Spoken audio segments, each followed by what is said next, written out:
O sol poente tingia o céu de Lisboa com tons de laranja e púrpura quando o envelope chegou, rasgado às pressas por mãos trêmulas. Dentro, um simples pedaço de papel confirmava o impensável: vocês não são quem pensam ser. A verdade, oculta por 30 anos, explodia como uma bomba no hospital onde nasceram, trocados por um erro fatal de uma enfermeira exausta. Duas vidas entrelaçadas por destino cruel, agora prestes a colidir em um turbilhão de segredos, amores proibidos e famílias despedaçadas. Em uma rua estreita do Bairro Alto, Sofia Mendes, de 30 anos, uma designer gráfica de espírito livre que pintava murais de arco-íris em becos escondidos, sentia o peso do mundo nos ombros enquanto lia o resultado do teste de DNA. Seus olhos, castanhos como o café forte que tomava todas as manhãs, se encheram de lágrimas que ela lutava para conter. Criada por pais conservadores em uma casa de paredes brancas e regras rígidas nos subúrbios de Almada, Sofia sempre se sentira uma intrusa. Seu amor por mulheres, sussurrado em noites solitárias com diários escondidos, era um segredo que a corroía por dentro. O teste não só confirmava sua suspeita de que não pertencia àquela família, era filha biológica de estranhos, mas também revelava que seu irmão mais novo, Tomás, de 28 anos, era na verdade filho de seus pais verdadeiros. Não, pior, Tomás era o filho perdido de uma família que ela nunca conhecera, e ela, a herdeira de uma linhagem que a rejeitaria por quem amava. Do outro lado da cidade, no vibrante Chiado, onde as livrarias cheiravam a papel antigo e histórias não contadas, Miguel Santos, arquiteto de projetos sustentáveis que sonhava em restaurar palácios decadentes, recebeu o mesmo envelope em seu estúdio lotado de maquetes e blueprints. Miguel, com sua sensibilidade afiada e um coração que batia por homens desde a adolescência, havia feito o teste por curiosidade, após anos de perguntas sobre sua adoção informal. Seus pais adotivos, boêmios de Alfama que enchiam a casa de fado e vinho do Porto, sempre disseram que ele era um presente do céu. Mas o DNA gritava outra história. Ele era o verdadeiro filho dos Mendes, a família que o trocara por engano, e Sofia, a mulher listada como sua irmã biológica, era na verdade a filha dos Santos. O choque o deixou paralisado, o lápis caindo da mão, traçando uma linha irregular em um desenho de uma ponte que unia dois mundos. Sofia não esperou. Naquela noite, sob as luzes tremulosentes dos lampiões do Bairro Alto, ela pegou o bonde 28 e desceu em direção ao Tejo, o rio que serpenteava como as veias de sua alma confusa. O ar salgado misturava-se ao cheiro de pastéis de nata de uma confeitaria próxima, mas nada acalmava o furacão em seu peito. Ela precisava ver Tomás, o irmão que não era irmão, o garoto que crescera à sua sombra, idolatrando-a em silêncio enquanto ela lutava contra as expectativas de casamento e maternidade impostas pela mãe, Dona Isabel, uma viúva devota que frequentava a missa diária na sede de Lisboa. Tomás, com seu jeito quieto e olhos verdes herdados de pais desconhecidos, sempre fora o filho perfeito, estudioso, hétero, noivo de uma moça de família católica. Mas Sofia sabia dos olhares dele para os rapazes no futebol de domingo, daqueles rubores que ele disfarçava com piadas. Eles compartilhavam um segredo não dito, o medo de serem diferentes, naquela casa onde o amor só era aceito em moldes tradicionais. Enquanto isso, Miguel andava de um lado para o outro em seu apartamento no Chiado, as janelas abertas deixando entrar o eco distante de um guitarrista de fado. Seus pais, João e Maria Santos, eram o oposto dos Mendes, artistas que viviam de performances de rua e abraços abertos. Eles o encorajavam a ser quem era, mas agora, sabendo que ele não era biologicamente deles, Miguel se perguntava se o amor deles era condicional. Ele havia encontrado o amor verdadeiro em Lucas, um professor de história de 29 anos, com dreadlocks e um sorriso que iluminava as ruínas romanas que exploravam juntos em fins de semana. Lucas, que viera do Brasil fugindo de preconceitos semelhantes, era sua âncora. Mas como contar a ele que sua identidade inteira era uma mentira? O telefone tocou, era o hospital, confirmando o encontro marcado para o dia seguinte entre as famílias trocadas. Miguel engoliu em seco, imaginando o caos. No dia seguinte, o hospital de Santa Maria fervilhava de tensão. As duas famílias se encontraram na sala de espera, um espaço estéril com cheiro de desinfetante e memórias enterradas. Dona Isabel Mendes, com seu lenço negro e rosário entre os dedos, encarava João Santos como se ele fosse o diabo encarnado. Como ousam nos convocar para essa aberração? Murmurou ela, voz trêmula de raiva contida. Ao lado dela, Tomás apertava as mãos, suando frio, enquanto Sofia, de pé ao fundo, observava tudo com o coração acelerado. Do outro lado, Maria Santos, com seu vestido florido e colares de contas, estendeu a mão em uma tentativa de paz. Somos todos vítimas aqui. Vamos conversar como família. Ou o que restou dela. O médico, um homem de meia idade com óculos grossos, explicou os fatos frios. 30 anos atrás, durante uma noite de temporal que paralisara Lisboa, duas mães deram à luz no mesmo turno. Sofia, nascida dos Santos, foi entregue aos Mendes por um erro de etiquetas. Miguel, filho dos Mendes, acabou nos braços dos Santos. Provas genéticas irrefutáveis. Silêncio caiu como uma cortina pesada. Então, o primeiro conflito explodiu. Dona Isabel apontou o dedo para Maria. Vocês roubaram minha neta. Sofia é minha, com todos os seus pecados. A palavra pecados cortou o ar como uma lâmina, fazendo Sofia recuar um passo. Ela sempre soubera que a mãe desaprovava seu namoro secreto com Ana, uma jornalista de esquerda que a fazia rir em cafés escondidos do Rossio. Mas ouvi-la em público, na frente de estranhos que poderiam ser sua família verdadeira, era um golpe baixo. Miguel, sentindo a injustiça, interveio. Com todo respeito, senhora, o erro foi do hospital, não de ninguém aqui. E Sofia não tem pecados, ela tem coragem. Seus olhos se encontraram com os dela pela primeira vez, um reconhecimento instintivo, como se almas perdidas se chamassem através do tempo. Tomás, corando violentamente, murmurou, mãe, por favor. Mas Dona Isabel não parava, despejando anos de frustração, a filha rebelde que recusava solteiros adequados, o filho que parecia muito sensível para um homem de verdade. A sala virou um campo de batalha verbal, com João Santos defendendo a honra de sua filha perdida e Maria chorando baixinho, lembrando das noites em que embalava Miguel cantando fados de saudade. Sofia saiu correndo para o jardim do hospital, o ar fresco de dezembro mordendo sua pele.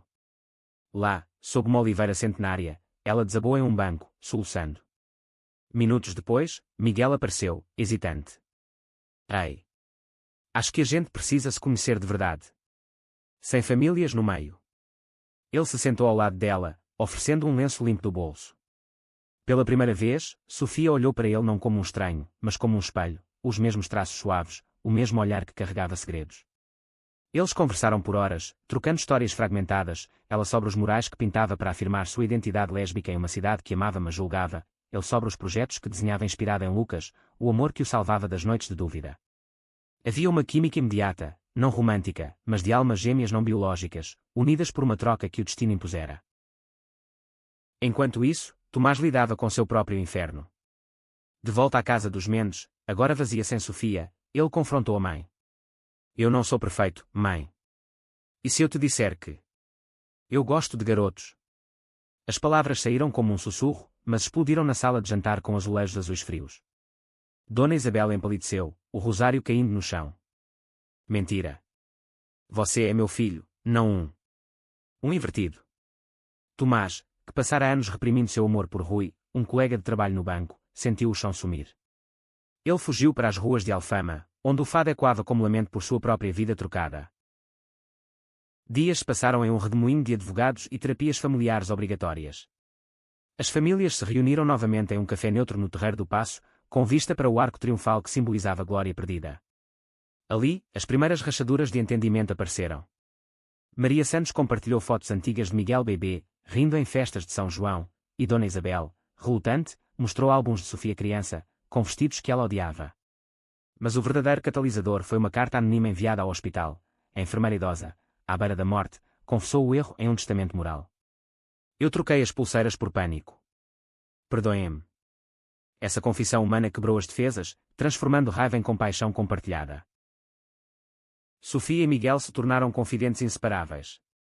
Eles passeavam pelo oceanário de Lisboa, admirando peixes que nadavam em correntes invisíveis, metáfora para suas vidas entrelaçadas. Eu sempre me senti deslocada, confessou Sofia, tocando a mão dele levemente. Como se meu coração batesse em outro ritmo. Miguel assentiu, contando sobre a primeira vez que beijou um garoto atrás de uma igreja em Sintra, o medo misturado à euforia. Ser gay em Portugal é como dançar fado, doloroso, mas autêntico.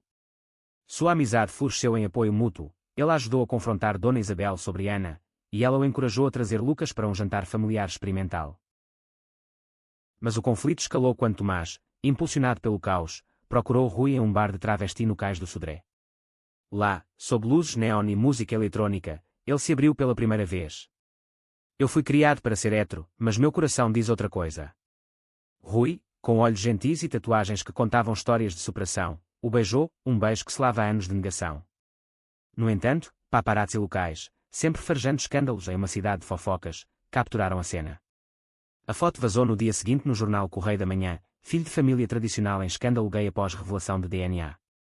O escândalo explodiu como fogos de artifício na noite de Ano Novo. Dona Isabel, humilhada, trancou-se em casa, recusando visitas.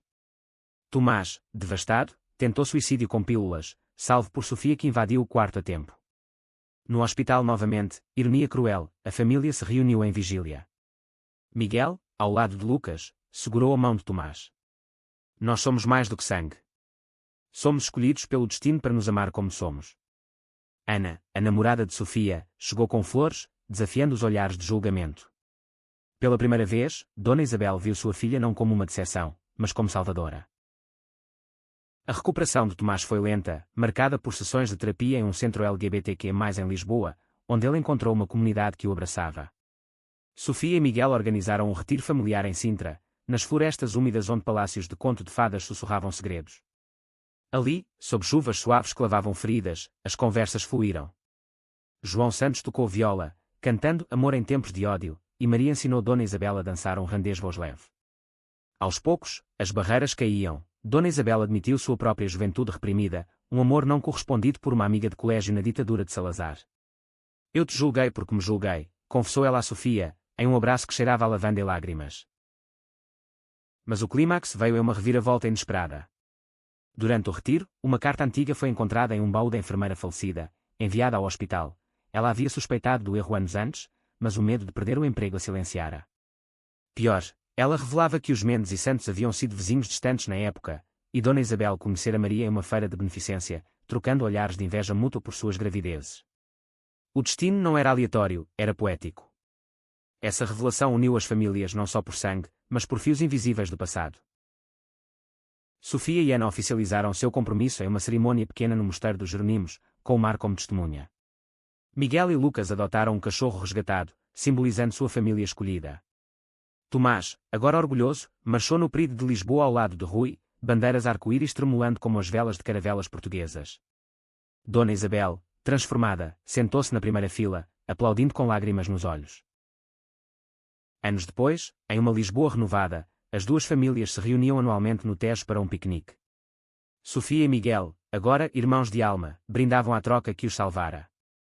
O amor, provado pelo DNA da vida, transcendia rótulos, gay, hétero, família, estranho. Era profundo, resiliente, português em sua essência, uma saudade que se transformava em esperança. A brisa do Atlântico soprava suave pelas falésias de Cascais quando Sofia acordou de um sonho agitado, o eco das palavras da enfermeira ainda ressoando em sua mente. Já se passavam 6 meses desde o escândalo, mas as cicatrizes emocionais pulsavam como feridas frescas. Ela se espreguiçou na cama de Ana, o quarto iluminado por velas de cera de abelha que cheiravam a mel e maresia. Ana, ainda dormindo, tinha o cabelo espalhado como ondas castanhas no travesseiro, um lembrete de que o amor verdadeiro era o porto seguro em meio à tempestade. Sofia traçou o contorno do ombro dela com o dedo, um gesto de gratidão silenciosa. Mas o dia prometia mais turbulências, uma audiência judicial para oficializar as transferências familiares, um eufemismo burocrático para reescrever vidas trocadas. Do outro lado da linha férrea, em Oeiras, Miguel preparava o café em sua cozinha minimalista, o vapor subindo como fantasmas de dúvidas passadas. Lucas, de pé atrás dele, abraçou sua cintura, beijando o pescoço. Hoje é o dia em que fechamos o capítulo, amor. Ou abrimos um novo. Miguel sorriu, mas por dentro, o nó no estômago apertava. A audiência não era só papelada, era confrontar Dona Isabel novamente, agora como sua mãe biológica, uma mulher que o rejeitara antes mesmo de conhecê-lo por causa de sua orientação. Ele havia perdoado Tomás pela fraqueza inicial, mas a mãe. Isso era um abismo. No Tribunal de Lisboa, um prédio austero com colunas dóricas que ecoavam histórias de justiça imperial, as famílias se reuniram em uma sala de conferências abafada. O juiz, um homem idoso com bigode grisalho e sotaque do Alentejo, leu os documentos com voz monótona. De acordo com os testes genéticos, Sofia Mendes é, na verdade, Sofia Santos, e Miguel Santos é Miguel Mendes. Palavras simples que reviraram mundos. Dona Isabel, sentada rígida em sua saia preta, apertou o lenço até os nós dos dedos ficarem brancos. Ao lado dela, Tomás, agora com um broche de arco-íris discreto na lapela, trocou um olhar solidário com Miguel. João e Maria Santos, de mãos dadas, irradiavam calma, mas seus olhos traíam o medo de perder o filho que criaram. O advogado dos Mendes, um homem pomposo de terno cinza, interveio. Excelência, minha cliente requer custódia emocional exclusiva de Tomás, alegando que a revelação o expôs a influências nocivas do ambiente Santos. A acusação pairou como fumaça tóxica. Influências nocivas. Sofia sentiu o sangue ferver. Nocivas. Você quer dizer amor livre, sem correntes de preconceito, explodiu ela, levantando-se. O juiz bateu o martelo, mas o dano estava feito. Dona Isabel, com voz quebrada, acrescentou: eu só quero proteger meu menino de vocês. De estilos de vida que destroem famílias. O silêncio que seguiu foi ensurdecedor. Miguel, sentindo o peso da herança que nunca pedira, falou pela primeira vez. Senhora Mendes, mãe, eu cresci com os santos aprendendo que família não é sangue, é escolha. Se você me rejeita por amar um homem, então perca 2 filhos hoje. Seus olhos, úmidos, fixaram-se nos dela. Tomás, tremendo, se levantou ao lado dele. Eu escolho ser quem sou, mãe. Com Rui, com todos vocês. Mas não posso mais me esconder. A sala explodiu em murmúrios, o juiz adiando a sessão para reflexão. Fora do tribunal, sob o céu nublado que ameaçava chuva, as fissuras se aprofundaram. Sofia puxou Ana para um beco adjacente, as paredes grafitadas com mensagens de resistência quier. Como podemos construir algo assim? Ela me odeia por amar você. Ana, com sua força jornalística, a abraçou forte.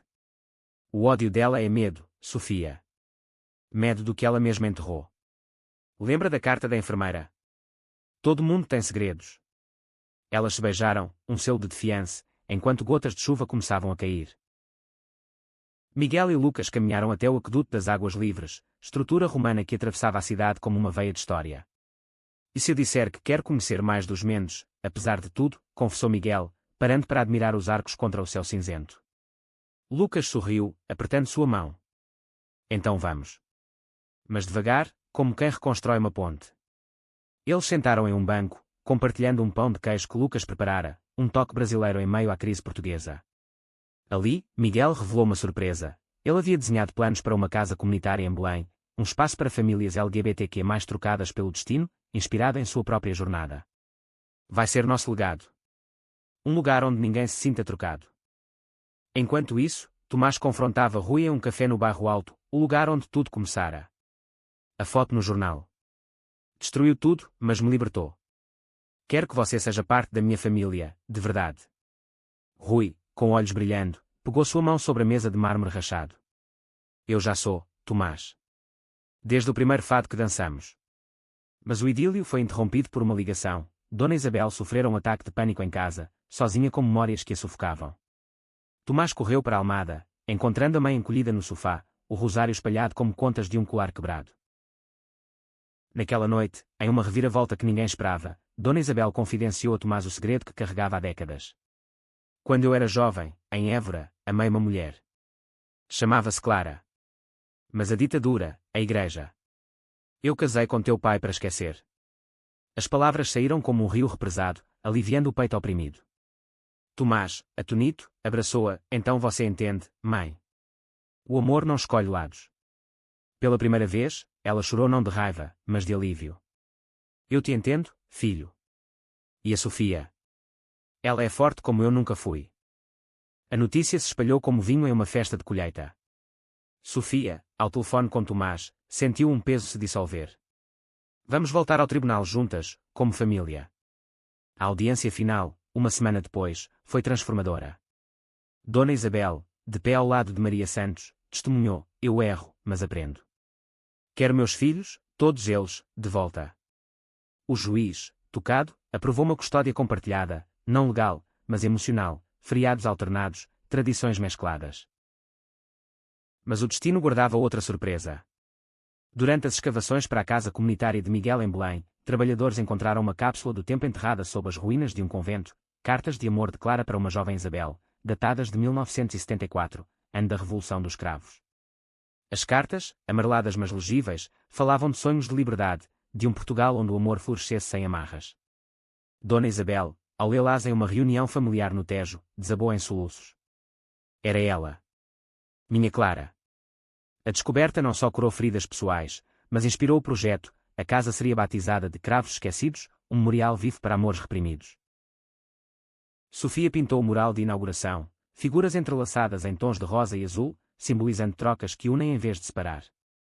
Ana cobriu o evento para o jornal, sua reportagem ganhando prémios por humanizar o preconceito. Miguel e Lucas plantaram uma oliveira no jardim, raízes profundas para o futuro. Tomás e Rui adotaram um gato de rua, nomeando-o Liberdade. Em uma Lisboa de festas de São João, com fogueiras iluminando a noite, as famílias dançaram juntas, fado misturado a samba, tradição e rebelião. O amor, testado pelo DNA e pelo tempo, provara ser indestrutível. O verão de 2026 chegou a Portugal com um calor úmido que grudava as roupas na pele, como segredos que se recusam a evaporar. Sofia e Ana haviam-se mudado para um apartamento no Príncipe Real, um bairro boêmio onde galerias de arte exibiam-nos sensuais e cafés serviam infusões de ervas silvestres. O espaço era um reflexo delas, paredes cobertas de posterios de marchas do orgulho e livros de poetas lésbicas portuguesas como Sofia de Melo Brainer.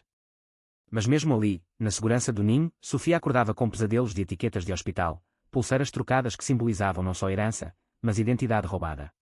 E se o DNA mentisse sobre mais coisas, murmurava ela para Ana nas madrugadas, enquanto o Tejo murmurava lá embaixo. Miguel, agora imerso na construção da Casa Cravos Esquecidos, passava dias em canteiros poeirentos de Belém, coordenando voluntários de toda a Europa.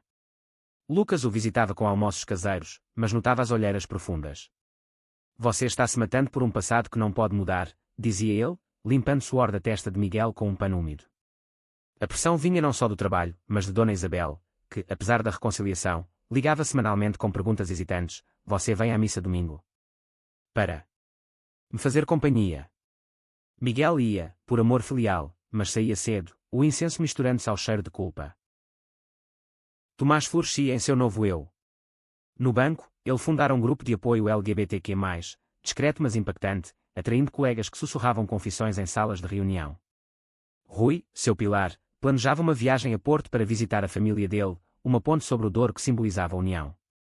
Mas o conflito ressurgiu em uma forma inesperada. Um documentário da RTP sobre o caso das crianças trocadas ganhou tração internacional, com repórteres batendo à porta dos Mendes.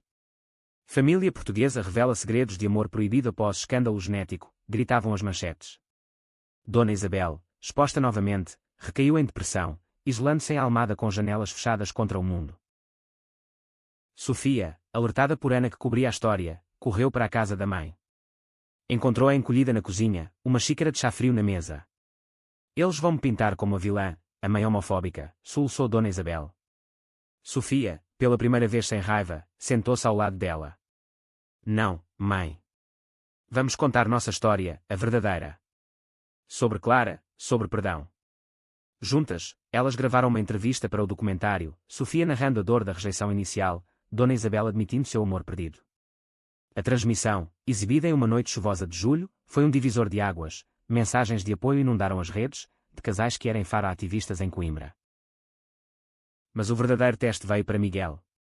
Durante uma inspeção na obra, um voluntário conservador, contratado por engano através de uma agência, descobriu sua orientação e vazou rumores: o arquiteto gay está convertendo o convento em bordel moderno. O boato se espalhou como fogo em palha seca, atraindo protestos de grupos religiosos radicais à porta da obra. Pedras foram atiradas, uma ferindo o braço de Lucas, que defendia o portão. Miguel, vendo sangue no asfalto sagrado de Belém, explodiu em fúria justa. Isso não é sobre tijolos. É sobre vidas trocadas que encontramos o caminho de volta ao amor. A crise culminou em uma assembleia pública no Mosteiro dos Jerónimos, onde monges e ativistas se enfrentavam verbalmente. Sofia e Tomás chegaram em apoio, com Ana transmitindo ao vivo. Dona Isabel, surpreendendo a todos, subiu ao pódio improvisado. Eu fui cega pelo medo. Meu filho Miguel, sim, meu sangue, constrói não um bordel, mas um santuário para corações partidos como o meu foi. Sua voz, trêmula mas firme, calou a multidão. O líder dos protestantes, um padre de barba branca, baixou a cabeça. Talvez o Senhor nos mande lições em formas inesperadas. A casa foi salva, mas o incidente revelou uma camada mais profunda em Tomás. Em uma conversa noturna com Rui no terraço de um bar em Alfama, ele confessou: eu tenho medo de ser fraco como minha mãe foi. E se o mundo nos quebrar? Rui, traçando padrões no braço dele com o dedo, respondeu: então nos reconstruímos, como os azulejos rachados que você ama restaurar. Eles fizeram amor sob as estrelas, não físico, mas emocional, selando um compromisso com anéis simples de prata gravados com saudade eterna. Enquanto o outono tingia as vinhas do Douro de vermelho, as famílias se reuniram para uma vindima simbólica em uma quinta familiar dos Santos. Lá, entre cachos de uvas maduras, segredos finais emergiram. João confessou que sempre soubera do erro, suspeitando por semelhanças físicas, mas optara pelo silêncio por amor a Miguel. Você era nosso, sangue ou não. Dona Isabel, bebendo vinho tinto, riu pela primeira vez em meses. Eu invejava vocês, santos. Sua liberdade. Uma reviravolta final veio em forma de herança. A enfermeira deixara uma doação anônima para a Casa Cravos, suficiente para completar a obra. Com ela, uma nota, para as crianças que troquei, que seu amor cura o que eu quebrei. A inauguração, em novembro sob céus claros, foi uma celebração, fado tocado por artistas Kier, murais de Sofia iluminados por lanternas, e discursos de Miguel sobre resiliência. Sofia e Ana anunciaram sua gravidez por inseminação, um bebê que uniria gerações. Miguel e Lucas planejavam a adoção. Tomás e Rui abriram um café inclusivo em Lisboa. Dona Isabel, renascida, voluntariou-se na casa, ensinando bordado a jovens trans. Na ponte 25 de abril, ao anoitecer, eles pararam, olhando o Tejo refletir luzes. Trocados ao nascer, mas encontrados no amor, disse Sofia. O rio, testemunha eterna, fluía em aprovação. Inverno de 2026 trouxe geadas raras a Lisboa, cobrindo os paralelepípedos de chiado com um véu branco que derretia ao meio-dia. Sofia, agora com a barriga ligeiramente arredondada, caminhava devagar pelo mercado de Natal na Praça do Comércio, o ar cheio de canela e castanhas assadas. Ana a protegia do frio com um cachecol tricotado, mas o verdadeiro vento era interno, dúvidas sobre criar uma criança em um mundo ainda marcado por preconceitos. E se ela for como nós? E se o mundo a trocar também? Sussurrava Sofia, tocando a barriga. Ana parava, beijando sua testa. Então ela terá duas mães ferozes para lutar. Miguel supervisionava os toques finais na Casa Cravos, agora um farol de azulejos restaurados e salas com janelas amplas para o Tejo. Voluntários de toda Portugal enchiam o espaço, um muralista de Évora pintando cenas de amores antigos, uma terapeuta de Coimbra oferecendo sessões gratuitas. Mas uma sombra pairava, rumores de financiamento cortado pelo governo conservador, alegando promoção de agendas ideológicas. Lucas, sempre otimista, organizava uma gala de arrecadação no salão principal, convidando celebridades que era como o cantor fado contemporâneo Salvador Sobral. Tomás, promovido no banco por sua liderança no grupo de apoio, navegava águas turbulentas em casa. Dona Isabel, vivendo com ele desde a depressão, começava a florescer. Ela se inscrevera em um clube de leitura de literatura lésbica, devorando obras de autoras como Maria Teresa Horta. Mas velhos hábitos morriam devagar. Quando Tomás trouxe Rui para o Natal, ela hesitou na porta, o rosário tilintando. Ele é bem-vindo, mas... sem beijos na mesa. Tomás, paciente mas firme, respondeu, mãe, amor não se esconde embaixo da mesa. A gala na Casa Cravos foi um triunfo de luzes e música. Sob lustres de cristal recuperados de um palácio abandonado, convidados em trajes elegantes, smokings com gravatas arco-íris, vestidos fluidos como o Douro, dançavam ao som de um quarteto de cordas misturando fado com jazz. Sofia, radiante em um vestido verde esmeralda, recitava um poema original sobre trocas genéticas e laços do coração. Miguel, ao lado de Lucas em um terno azul marinho, anunciava, esta casa não é só paredes, é prova de que o amor reescreve destinos. Dona Isabel, surpreendendo a todos, subiu ao palco para uma doação generosa de sua pensão, declarando, por Clara, e por todos que amei em silêncio. Mas o clímax da noite veio com uma reviravolta chocante. Durante o leilão de arte, um bidder anónimo, revelado como o juiz da audiência inicial, ofereceu uma soma exorbitante por um blueprint de Miguel de uma Ponte da Reconciliação, inspirada no Tejo.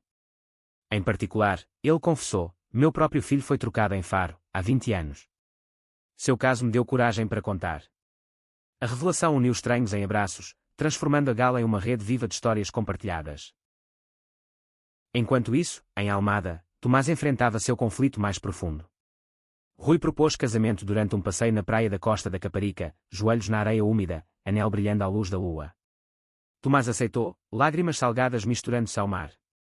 Mas ao voltar, encontrou Dona Isabel lendo as cartas de Clara em voz alta para si mesma, voz embargada. Eu poderia ter vivido como você, Tomás. Livre. Ele a abraçou, sussurrando, ainda pode, mãe. Venha ao casamento. Sofia, sentindo as primeiras contrações falsas, visitou o túmulo da enfermeira em um cemitério de Benfica, flores de camomila no vaso.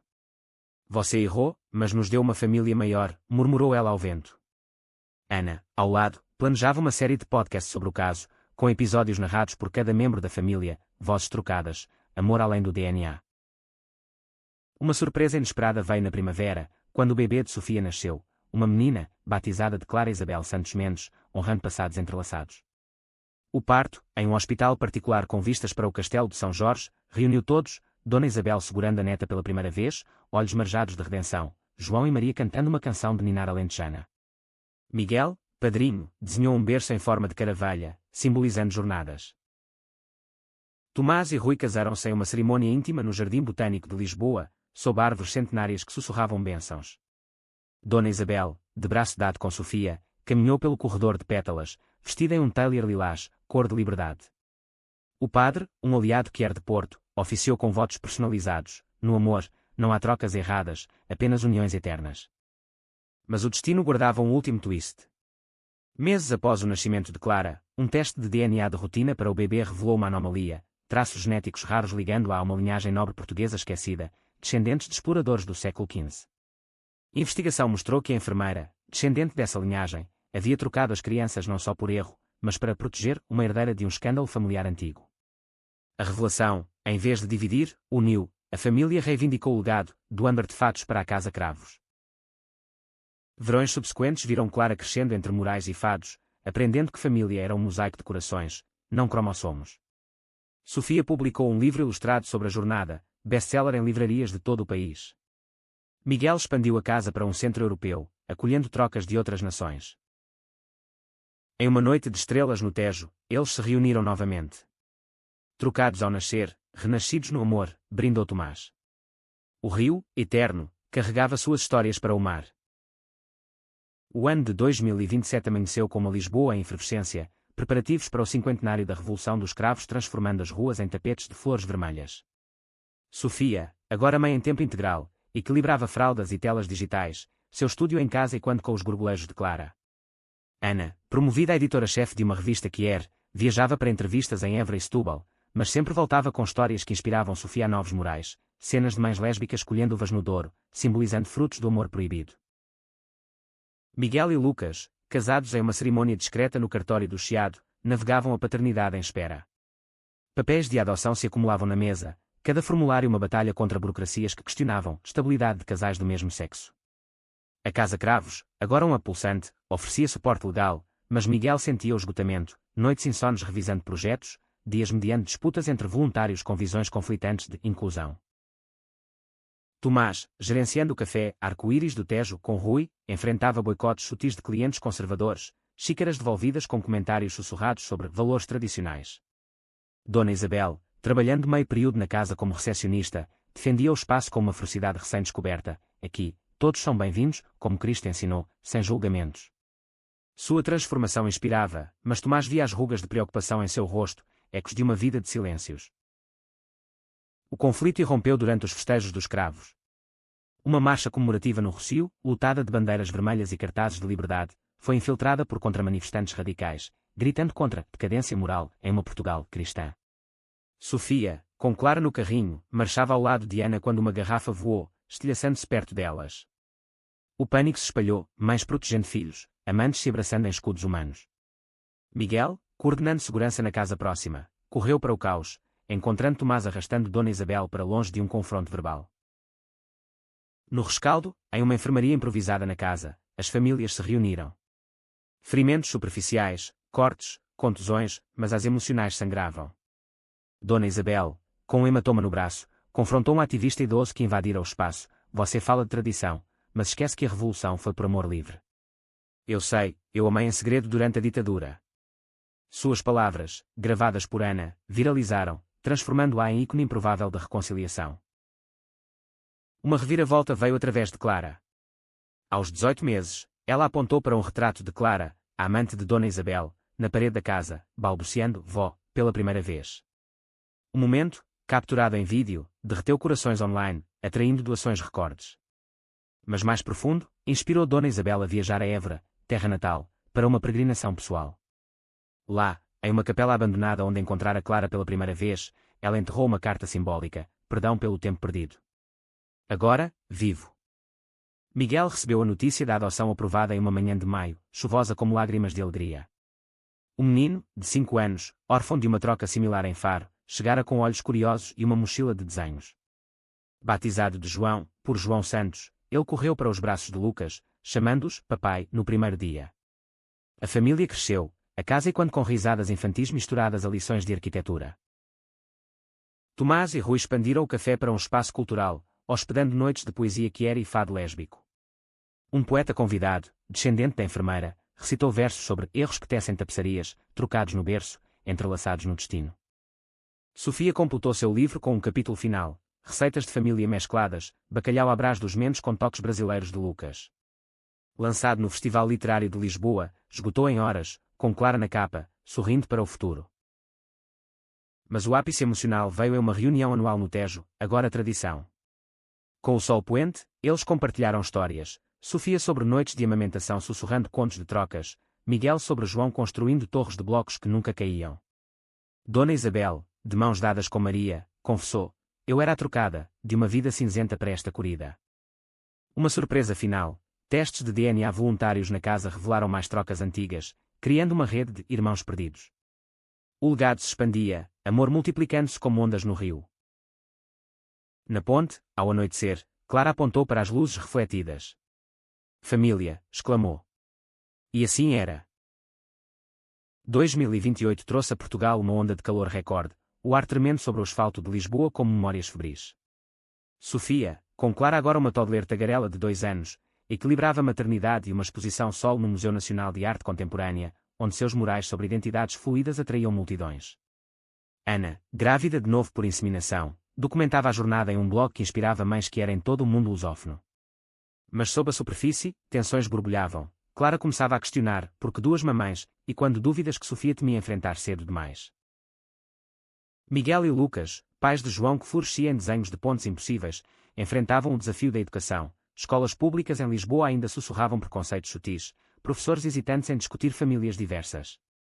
A Casa Cravos oferecia aulas alternativas, mas Miguel sonhava maior, uma campanha nacional para currículos inclusivos, inspirada em sua própria troca, que o ensinara empatia.